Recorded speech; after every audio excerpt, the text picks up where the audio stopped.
Hello guys. Hmm. Welcome to my YouTube channel. You all are welcome.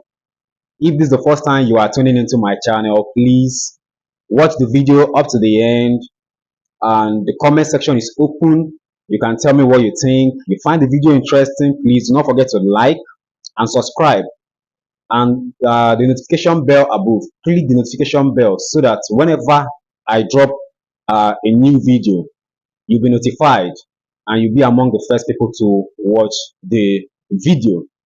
So today, this video, what I want to talk about is very interesting. It's very interesting. Okay, how the Ghanaians took over the jobs, from Nigerians. How Ghanaians took over jobs from Nigerians in Nigeria. Now, those jobs were jobs that were looked down upon by Nigerians actually. So let's talk about it. Let's talk about this. Is very interesting. So now, guys, when in the mid 70s, there was economic hardship in Ghana. Yes, the economy of Ghana was not doing well at all. In fact, it was scattered. You understand? It was thrown into the gutters. The economy was not doing well at all. So a lot of Ghanaians, without jobs, without, means of survival, they needed to, go to other countries for greener pastures. Okay. So a lot of them, a lot of Ghanaians, as at that time, started coming to Nigeria. But how did this happen? How did this start? Now, in Nigeria, then, in the 70s, there was oil boom in Nigeria. There was a lot of money in Nigeria because the oil prices then, was very high. So Nigeria was generating a lot of money from selling of oil. Okay, so they had a lot of money, you understand, to spend a lot of money. In fact, one of our leaders said that Nigeria has a lot of money, but the problem is what to do with this money. Nigeria was so wealthy and rich at that time. The economy was very okay. That time, 1 naira was equal to £1. 1 naira, you can verify, was equal to £1 as at that time. So, in the southwest region of Nigeria, the Yoruba states, okay, UPN was the leading political party. They were in power then. It was headed by Chief Obafemi Awolowo. You understand? So they declared free education. Free education. So what this entailed was that a lot of teachers were needed. A lot of teachers were needed. So a lot of Ghanaian teachers came to Nigeria then, and they were employed. A lot of Ghanaian teachers were employed. So when these Ghanaian teachers go back to Ghana for holiday, they will tell their graduate brothers, sisters, siblings, look, see, Nigeria is doing very well. You understand? So a lot more Ghanaians started trooping into the country, even the construction boys, the construction boys. Yes. Another version had it that it was even the construction boys that would go back to Ghana and then tell, oh, see what is happening in Nigeria. You understand? So the construction people, the teachers, not just restricted to them. We started having lecturers, even students from Ghana coming to school in Nigeria. Students, we have people that hawk bread on the streets of Lagos, on the highways, Lagos Abeokuta way. We had Ghanaian girls that were selling sugar bread, and a lot of Ghanaians found different jobs, well-paying jobs in Nigeria that time. You understand? So this is how a lot of Ghanaians started coming to Nigeria, and they were found all over the states. All the states in Nigeria, you find Ghanaians, but most of them preferred, or majority of them preferred to stay in the southwestern region of Nigeria because of how close it is to Ghana. How geographically placed. It's close. It's closer to Ghana. So most of them prefer to stay in Lagos and other southwestern states. There they worked, they were accepted in Nigeria, they were fully accepted. You understand? So they were doing quite well in Nigeria. When they came to Nigeria, they saw a lot of goodies. Nigeria at that time was doing very well. The oil boom, Nigeria had a lot of money, Nigeria was doing very well.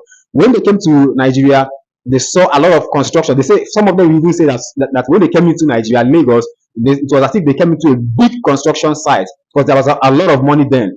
Julius Berger was working. They were building flyovers, overhead bridges, motorways. Their construction was going on everywhere in Nigeria because there was money. There was a lot of money, infrastructure development. So Ghanaians found jobs in all these sectors, the construction and all that. They found jobs. You understand? Even medical officers from Ghana, they found jobs here in Nigeria during the hard times of Ghana, during the military, era or regime. Then in Ghana, a lot of Ghanaians they came to Nigeria. They were working. They were doing very fine. So now let's talk about what job was like. Which job did they do the most? You understand? Now let's talk about teaching job. A lot of Ghanaians were teachers, graduates from Ghana. They came to Nigeria, SAT A, as it was called then. They came to Ghana to Nigeria, sorry, found teaching jobs. They were teaching in secondary schools. Some people, like our fathers, our uncles, would attest to the fact that yes, maybe one of the best teachers we had then that they were Ghanaians, because Ghanaians taught a lot of Nigerians. Now in Nigeria then, a teacher was paid 360 naira. I told you our money had value then, so it was a lot of money. It was good money for them, not just being paid 360 naira. There are some states, there was car loans of 3,000 naira then. You can imagine 3,000 naira car loans. So as a teacher, then you could go and they will give you car loan, cash.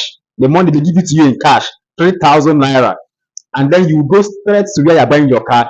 You buy your car and you still have some change, some money left for you to wash the car. What they call washing of the car, like buying drinks and celebrating the car that you bought to your friends, loved ones, families, neighbors. In fact, as at that time, to tell you how good the economy of Nigeria was and how the Ghanaians were enjoying, we were partaking in our goodies then. That time, a teacher salary of 360 naira could buy you a returning ticket, a returning UK ticket. In fact, that time, a lot of Ghanaians and Nigerians, were frequenting the UK for holiday before the Thatcher government, came in and brought visa requirements for Nigerians and Ghanaians. So, how were Ghanaians treated in Nigeria? A lot of Ghanaians were treated well, doing the jobs. Now, it's not as if there are no. Let me tell you why many of them got the teaching jobs. Many of them got the teaching jobs because Nigerian graduates then looked down upon teaching job. They are like, I can't do this teaching job. That time, many Nigerian graduates, once they graduate from the university, there are good jobs in offices, like good offices, good jobs, high paying jobs waiting for them. Immediately you graduate from the university that time in Nigeria, you get a good job, or you get scholarship to go and further your education in North America, Europe, and the rest of more advanced countries. There was so much money. Every beginning of every academic year, they used to bring a compilation of lists of Nigerians that were going on scholarship overseas. That's how good the economy was then. The Ghanaians living in Nigeria then, whenever they buy the newspapers, they see Nigerian names. People are going to school abroad. They were feeling. They were feeling. You understand that type of feeling. How I wish this type of thing was happening in my own country. How I wish the Ghana government could afford giving Ghanaians scholarship and all that. As at that time when Ghanaians came to Nigeria, the Ghanaians were saying that, there was no blue band margarine. It was not unavailable in Ghana as at that time. But when they came to Nigeria, blue band was everywhere in Nigeria. You could go to just come out from your house, the shop, just go there, you buy blue band. Sardine and geisha that Ghanaians can't do without sardines and geisha. They love it a whole lot. So sardines and geisha, it was very cheap in Nigeria at that time because the economy was very good. It was very cheap. Seen all over the place. You could just go and buy it. One bottle of beer in Nigeria, that time the Ghanaians were enjoying the country, was 1 naira. One bottle of beer was 1 naira that time. The Ghanaians that came to Nigeria at that time, due to the way the cedis was bad, the Ghana cedis was bad that time. When it comes to Nigeria, they will use that. It happened to me when I went to Ghana actually. That mentality of, okay, oh, things are very expensive. So when they come to Nigeria, they say, madam, give me rice of maybe 70 kobo or so. And the Nigerians will be looking at them like this. That rice is can only you finish it. You understand? but because their economy is bad and they came to Nigeria, so they are thinking, you understand? It happened to me as a Nigerian when I went to Ghana. You understand? I'll tell them, give me this bread is how much? They say two cedis. I'll be like, I'll be shocked. In my country, I could buy that bread for 1,000 naira. You understand? So that was how good the Nigerian economy was, and that is how the Ghanaians enjoyed Nigeria. The Ghanaians enjoyed our women, beer, they started eating our food, because of course when you are living in a country, you have to start, adapting to some things, both the food, our culture. They started listening to our music, especially the Yoruba juju high life music. Do you know why? Because before the Ghanaians started coming to Nigeria, that's during that economic hardship, Nigerians were living in Ghana. Nigerians used to live in Ghana, moved to Ghana that time. That time Ghana was doing very well. But later, this AOC, Alliance something compliance, saw to the deportation of a lot of Nigerians. And most of those Nigerians were the Yorubas. They had lived with, they have cohabited with Ghanaians. So the Ghanaians, at least they knew, they were conversant with some of the music that they were listening to in the southwest, Yoruba music. You understand? Because they got Nigerians living in Ghana before the AOC, played those Nigerian music, and some Ghanaians that vibed with it. You understand? They liked it. You understand? So when they were in Nigeria, they, you understand, those music wasn't so new to them anymore. You understand? I don't want to talk about how Nigerians were sent back. No, that's not the reason why I'm doing this video. So when the Ghanaians came to Nigeria, places like Alimosho, right? Some places, Igbo, Ijebu, some places like that in some Yoruba states, they were able to see Nigerians that were speaking Twi fluently, Ewe fluently, Ga fluently, Fante fluently. Those were the Nigerians that were living in Ghana before they were, deported back to Nigeria. They put aside the bitter experience and they welcome the Ghanaians, always trying to speak those languages they learn in Ghana to the Ghanaians. Normally, if I learn a language, I would like to practice it, so I wouldn't forget it. So things were going very well for the Ghanaians living in Nigeria because the economy was doing very, very well. That time, the Ghanaians living in Nigeria, they weren't homesick, because it wasn't, from Nigeria to Ghana is not far, especially those living in the southwest. So weekends, you see a lot of Ghanaians, they go to the bus station, the park. A lot of them, they cross the border and then go to Ghana to spend the weekend or spend some time with their families. Like, the distance is not far. Sorry. So that was it. Many of them, when they're coming back, they come back with their cousins, their friends. Charlie, there is job in Nigeria. Charlie, there is job in Nigeria. Charlie, Nigeria is doing very well. That time in Nigeria, see other things that Ghanaians enjoyed. We had several radio stations and television stations in Nigeria at that time. But that time in Ghana, they only had one national television and just one broadcaster at that time. This is, I think, mid 70s stroke early 80s. You understand? Ghana had only one broadcasting television. We had several newspapers in Nigeria. At that time, Ghana, I don't even know they didn't have many. And it was just 16 pages of their newspapers were like 16 pages. But Nigeria was like from 40 something to 60 pages. There was enough money in Nigeria. Nigeria was booming. You understand? The Ghana cities was very weak at that time. Like I said, the economy wasn't good. And that was why a lot of Ghanaians came to Nigeria. But before that hardship, the economic hardship in Ghana was doing fine. They didn't have reason to come to Nigeria for greener pastures, though there was movement. There were Ghanaians coming to Nigeria, but not in large quantity. The large chunk of Ghanaians that came to Nigeria in the mid 70s and early 80s came because of the hardship in Ghana, what Ghana was going through at that time. But prior to this time, some Ghanaians were also coming to Nigeria. In fact, even let's talk about before independence.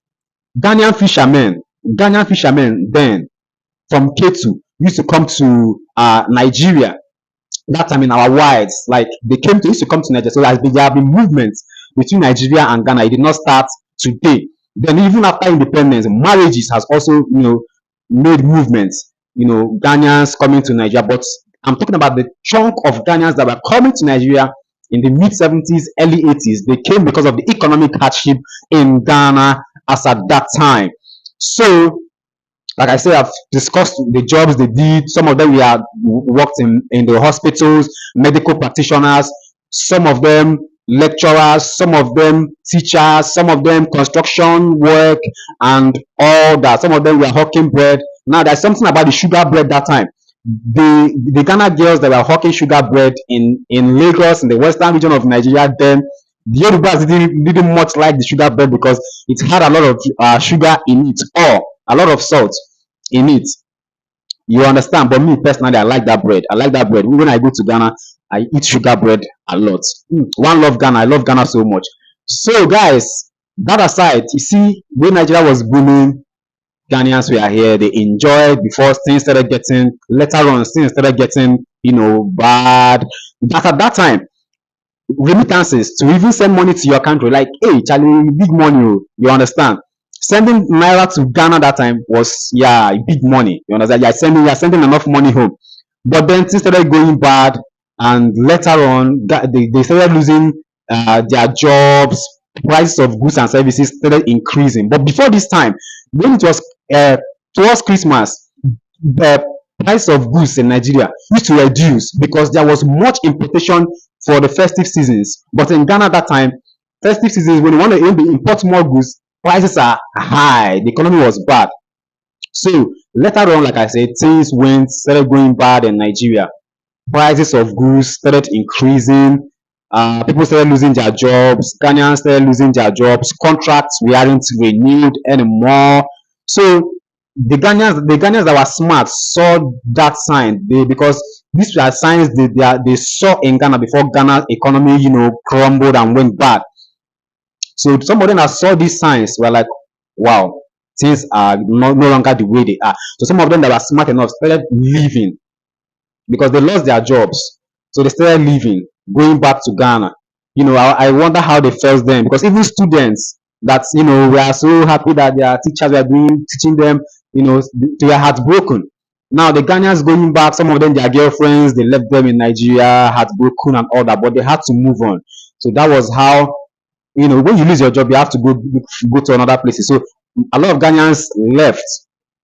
Many of them went back to Ghana, resettled, and went to other countries like Libya, Europe, America, Canada, in search of greener pastures. But let me tell you something. It was the money they made in Nigeria that they used to replan their, movements to other parts of the world. So yes, Ghanaians enjoyed Nigerians. Ask your uncle, your father, you understand, your grandfather. Ask them. They enjoyed Nigeria that time. So when things started turning bad, like I said, they all started going back to their country, looking for better countries. Some of them that were too old went back to Ghana and went back to teaching service in Ghana. Thank you guys for watching this video up to this extent. If you enjoyed this video, tell me. I'm going to drop plenty more videos like this. Do not forget to like, do not forget to subscribe, and do not forget to share.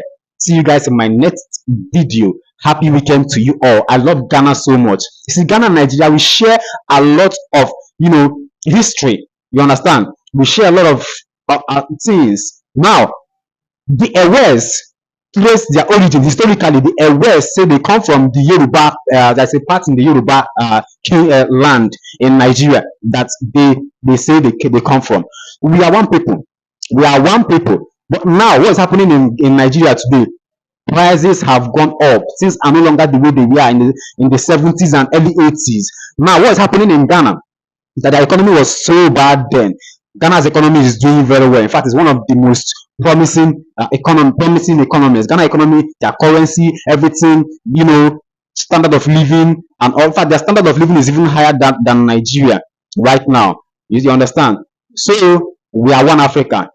Treat this person the way if the person treats you back, you'll be happy. We are one people. You see how they came to our country. We were in their country before they came. We also will. Now Nigerians are going to Ghana now in search of jobs. Yes, some Nigerians are going to Ghana now in search of jobs that Ghanaians were coming to search for in Nigeria. Then the greener pastures that Ghanaians were coming to search in Nigeria now, Nigerians are now going there to search. And we pray that Nigeria is going to bounce back to the way it was in the 70s, the oil boom period. God bless Nigeria. God bless Ghana. God bless Africa. Thank you guys for watching this video. Have a wonderful weekend. Bye.